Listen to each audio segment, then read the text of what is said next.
souvent c'est le col noir. Moi-même, je fais partie de cette génération où on mettait beaucoup de col noir et j'avoue que j'aime ça.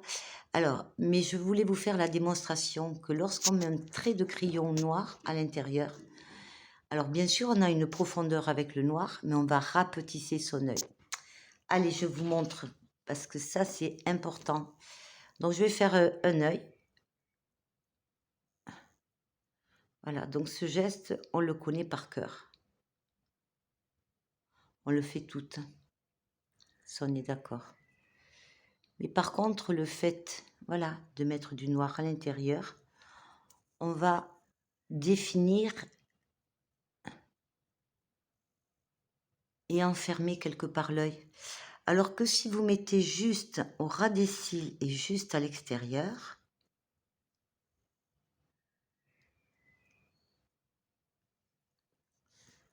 vous allez voir que finalement, vous n'aurez pas du tout la même chose. Alors, hein, bien sûr, après, hein, on va plus vous mettez à l'extérieur. Alors là aussi, lorsque on veut pas s'embêter pour le maquillage, voilà, moi je conseille souvent, en fonction de la forme d'yeux, hein, mais on veut toutes des yeux plus hauts, plus étirés, de partir juste ici, voyez, sur le quart externe, là, en fait, ici, et de rejoindre les deux traits. Vous voyez, on peut avoir juste quelque chose comme ça, et le fait de même pas avoir de fard à paupières, vous mettez un peu de mascara, et on a quand même un œil qui est maquillé. Voilà, donc je voulais vous montrer la différence entre l'intérieur et l'extérieur. Voilà, après c'est une question de goût. Alors il est important, lorsqu'on fait ce petit trait, de ne pas le faire droit, c'est-à-dire de ne pas suivre comme ceci, en fait. Vous voyez? Vous faites pas ça. Vous allez le remonter, parce que le fait de le remonter, ben forcément, ça tire le regard vers le haut. Vous ne fermez pas l'œil. Donc voilà, ce que je voulais vous montrer aujourd'hui. Écoutez, maintenant, à vos pinceaux, si vous avez envie de faire ça, essayez-le. Moi, je trouve que ça vaut la peine d'avoir un anti-cerne. C'est vraiment un petit outil qui coûte pas cher. Moi, je n'aime pas trop les anti-cernes compacts parce que ça fait très vite des paquets.